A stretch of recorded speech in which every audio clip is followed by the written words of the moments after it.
Hello, and good morning, everybody. I'm your host, Keenan. Welcome to the June 16th, 2022 weekly DXdao Community Call. In case you missed it, we've been experimenting with Twitter Spaces recently in anticipation of Operation Decentralization, DXdao's very own live show all about decentralization. We'll be featuring a lot of interesting guests. Keep your eyes peeled for that. We're pending some branding finalization and guest confirmations, but hopefully in the coming week or so. Today we're going to be chatting about some front-end updates, the stETH, whatever you want to pronounce it as, opportunity for DXdao, the Karpathy treasury management proposal, and some info on upcoming events. And those of you that don't know, just before we get started, you can always find the upcoming community call in the events tab at the top of this server under the banner in the events tab in Discord. You can opt into the event. You'll get a ping before it starts, probably worth your time. And going forward, we're probably going to experiment with other calls, other events directly in that tab as well. So keep an eye on it anyhow. Without further ado, let's hop right into the agenda. Kicking us off with some recaps on the governance side. Chris, are you ready to get us started? I am, and apologies to those who are joined now by my neighbor in my office who may be playing some speakers here. But yeah, in governance, the last couple weeks have been keeping at it despite the market turbulence. If we go back to the prior week, there were a bunch of farming proposals on both XDAI and Gnosis Chain and Arbitrum. There were also a set of spring cleaning proposals that have gone through. These are set to deregister some schemes from the DXdao base on Gnosis Chain. These are schemes that have not been used in a while, and some that were testing ones there. So we had some proposals to get rid of them. As always, there's been some buyback proposals that have gone through. There's also been a couple different audit proposal contracts following some larger ones last month. And then there are some interesting discussions that I think we'll get to in a minute around DXdao and the stETH DPEG. And then, of course, on my favorite proposals are the ENS proposals. And so the last 2 weeks, and again, I think we'll get to this in a second, we had the DXdao.eth proposal update and also the Swapr.eth beta proposal, which I believe is boosted right now. And then there's also an interesting proposal right now that's live that we chatted about yesterday on the governance discussion, the DevXAG proposal on both Gnosis Chain and Mainnet. This is in follow-up to the call for payment facilitators. And so this would be an entity that would help European-based contributors get paid through a more easy fiat system. And so this is a proposal that's been worked on by a lot of people in the community, and there's some really good response, I think, on the forum for some contributors who would be taking advantage of this there. So that proposal is live on Gnosis Chain, and then there's also a corresponding mainnet proposal to fund the entity with some funds in order to begin paying contributors through that. And then, the last thing is there are a couple DXD vesting proposals that you'll see. And so maybe people following on DXD, there's some additional DXD movements. So these aren't new issuance. These are simply contributors claiming DXD that they've earned since their time at DXdao. So there's one on mainnet for Augusto L, and this is DXD going back to the fall of 2020, as well as Violets on Gnosis Chain. So those are coming on both Gnosis Chain and mainnet, and we'll hopefully also have a Caney Fork one today. I was gonna submit it just before this call, but couldn't get it up. And that's it from governance. Keenan? Yeah, excellent. Thank you very much, Chris. And I hate to keep you up here. I'm not seeing Dave in the chat, I don't think. Would love to chat a bit about the buyback and current status if you are familiar.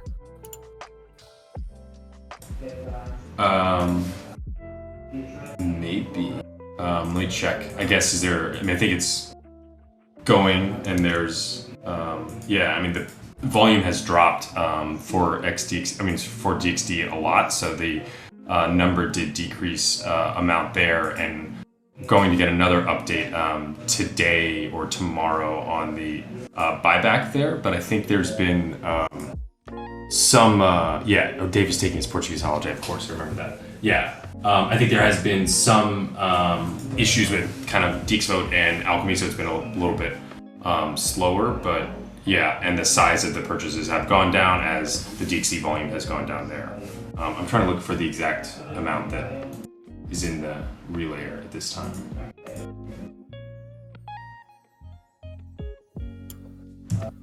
Is this week the bi-weekly DXD trading volume update, or is that next there week? will be one tomorrow. Okay. As I was saying. Excellent. June 2nd or 1st was the last one. So.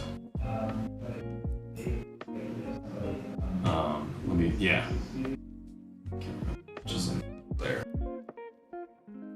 Connor confirming here that the buyback has been going, but looks like we might be short some coming proposals. Yeah. There was, this was, I know yesterday David had trouble submitting one, and then I forgot again that he's on his Portuguese holiday today there. The ETH volume is going to, as I said, ramp up hard, and, I think, there's been a lot of movement in the price of DXD over the last couple of weeks. Obviously, like the ETH, the ETH price changed, and that's gone up a lot. And then with the overall price of ETH going down, though, that's kind of down the dollar amount there. And then the liquidity is not been as strong on some of the chains. So it's been prices kind of fluctuated a little bit going there. I'm working on, and I said this last week or the one before, but working on kind of another post on the DXD token update that, we'll tie back into some of the buyback stuff. But I think for the time being, keeping the same system and kind of approach that's been going, maybe catching up a little bit here, will be best. But I think in general, like as volumes are going to decrease across the space here, I think the same thing will happen with DXD buybacks. But actually, I think it's kind of good, because it's important, I think, for these to be like at the pace of the market and at the pace of like DXD liquidity. And I think that's proven to be the best way to like acquire DXD in the most capital efficient way over the last year. And so I think, adjusting to that is good. And so that's what I think the existing system and existing approach and processes have allows us to do. And then, thinking about long term and going forward.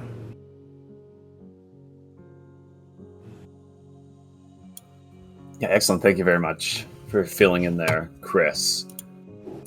Next up today, chatting a bit about Swapr, the Swapr Beta 13. I see we have Zet here. I know Venki, I think, is sick today. I was hoping you could fill in. Yeah, for sure. We did a release of Swapr Beta 13. It's called. Let's check changelog here. I'll also post it in the chat. I don't know which chat is the official chat, but let's go here. I just put it in there. Oh, you did. You're quick.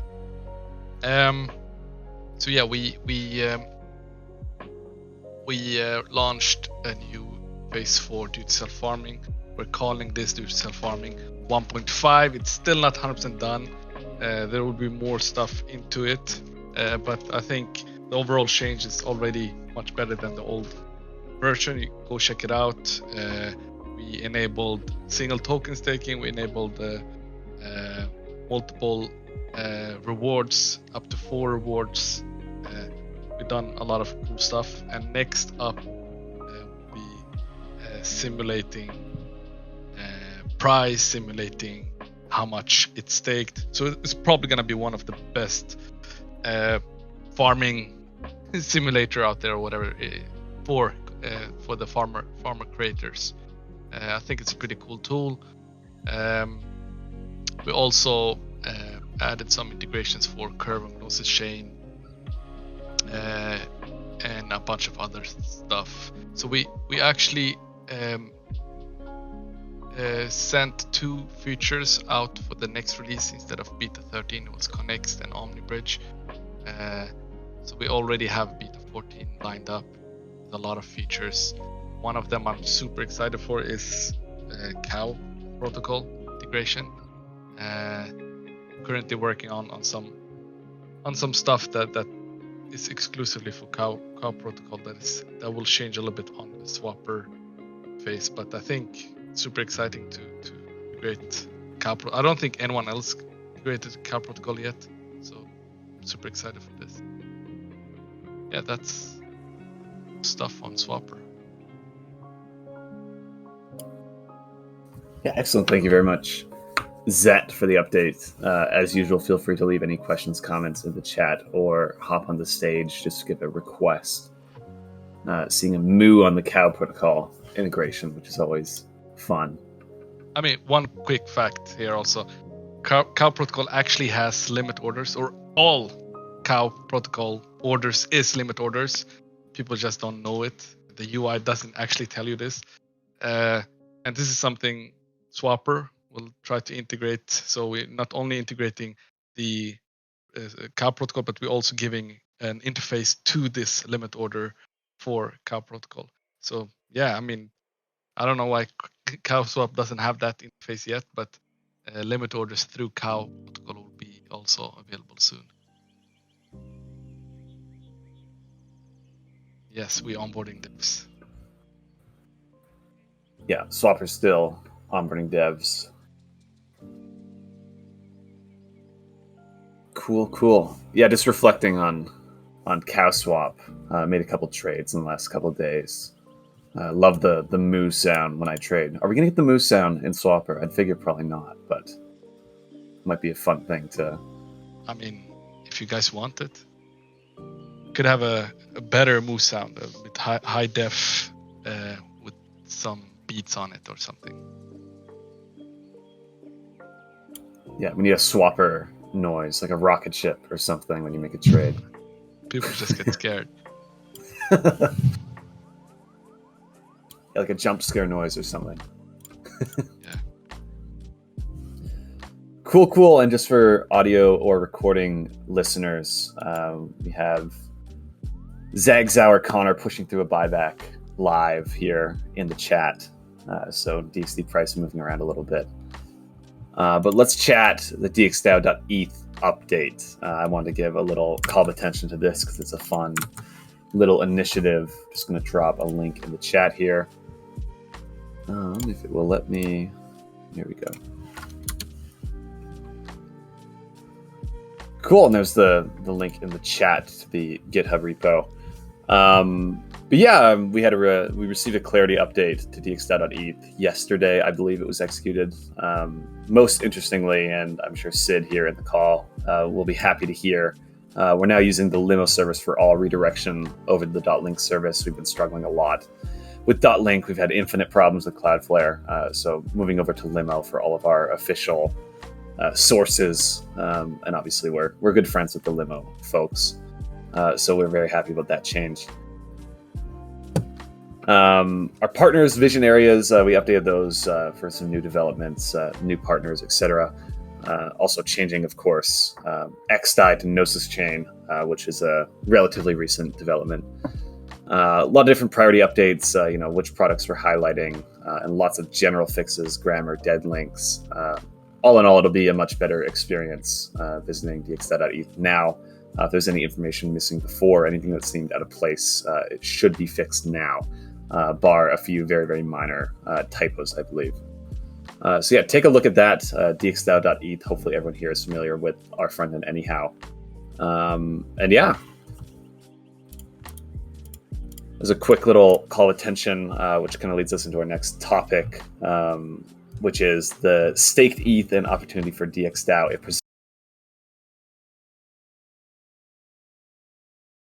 presents what it is, and then the status, and then maybe giving some room for anyone to have any comments or give me context from their side. But just for like context, I think this is post UST Luna collapse.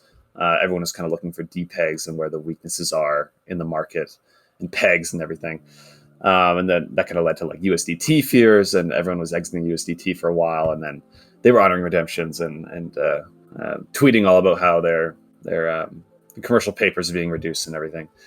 But people were identifying like where weaknesses are, and staked ETH was kind of the next target, relatively illiquid claim on the underlying ETH.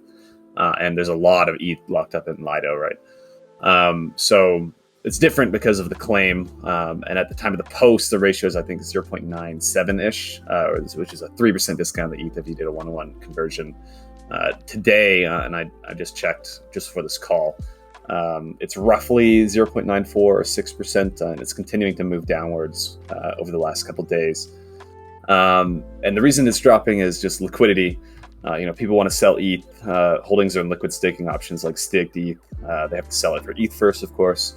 There's also dozens and dozens of levered strategies that you may have seen in DeFi in the last couple months. Levering up your staked ETH, borrowing against it, depositing it on Curve, borrowing against that. So there's a couple of those strategies that are at risk as well. And then a lot of major groups, Celsius, Cough, holding considerable debt against staked ETH on Aave. So there's lots of room for this to continue downwards. I don't see any reason why it would level off necessarily now, at least for a while. I expect it to continue to trend down. But yeah, like the factors and the fear of them, I think, is kind of the thing to look out for, which leads to the opportunity. Who's the doomer now? I'm seeing in chat. Leading to the opportunity, which is that DXdao has been including staked ETH in a variety of different protocols into its treasury strategy lately. It's a low risk way to access yield on our idle ETH, and our ETH has been sitting in the treasury for some time.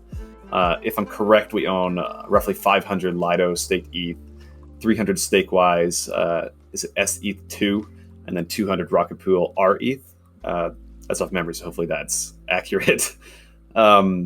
But yeah, so like we're already experimenting with staked ETH. To me, the opportunity lies, or like the best case to take advantage of this would be a kind of even dollar cost averaging strategy of converting some ETH to staked ETH in Lido, provided it's within or below a certain discount range. So that we can do a small amount while it's remaining around a 5-6% discount, amp that up going forward. It also makes sense to me to prepare a lump sum that can be placed as limit orders or just prepared for a mass liquidation cascade on staked ETH. That would be something that we could prepare to jump on if that situation were to occur. But considering all that, we've been discussing, the possibilities, everything in the chats. We've been chatting in the forum, governance calls. I think the general consensus is that the opportunity is there. It's a great opportunity. But we want to avoid propagating centralization of the ETH network. We don't want to inadvertently be, pushing Lido further than it needs to be. And it's also a protocol risk as well. So I think the basic solution, and there's still more discussion to be had, but the basic solution is making sure that staked ETH doesn't represent more than 50% of our liquid staking, or rather any staking options. We've been in the process of moving another 2,000 ETH for Stakewise, if I'm correct, in 500 ETH increments. I think the first 500 just passed on chain yesterday, with another one passing today, maybe. And I think there's discussion about maybe deferring the additional 1,000 or even 1,500 ETH for this discussion to kind of take place and make sure that we're making the right decision and the best kind of cost benefit opportunity for DXdao. Chris, I'm not sure if you wanted to, or you had any comments or wanted to paint any color from the governance side of things regarding this. Yeah, just on the two proposals you mentioned. So one proposal passed last night. This is the staking ETH for Stakewise. It sends 500 to the ETH relayer and then to the multisig to be deposited and converted to stETH2, which is Stakewise. That was based upon a signal proposal that was submitted by Stakewise about 3 weeks ago about allocating an additional 2,000 ETH of DXdao's treasury to stake with Stakewise. This one was the one that passed last night, was the first of potentially 4 proposals to execute that. The second proposal you mentioned is actually not going to. It is just submitted and is actually still pending boost. This is one way where that extra transaction can actually be used to the advantage, because it actually hasn't started the 7-day period for voting there. So those are the two proposals that are one proposal just passed last night and needs to be executed. And then there's a proposal that would be that could potentially pass in 7 days to stake another 500 ETH through Stakewise. I think there's like kind of two things going on here, or two questions you need to answer. Is like, one, does DXdao overall exposure to staked ETH, to a liquid staking derivative, should that increase, right? And so this was a discussion we had the last couple months, right, where we did that initial 500 of DXdao, about 10,000 ETH there. And so we did that initial 500, and the discussion was to increase that by an additional 2,000, and that's what these proposals that are going through now are intended to do. So the proposal is passed for 500 of that 2,000. So I think there's a question of, one, should DXdao try to increase the amount of staked ETH it has in light of the depegging of the Lido staked ETH? That's the first question. Or second, should some of the already allocated ETH that is set to be staked through Stakewise, should some of that be reallocated or course changed to purchase Lido staked ETH instead, because that one obviously would have a 6% discount to it, as opposed to Stakewise one, which is still trading at 1-to-1. I think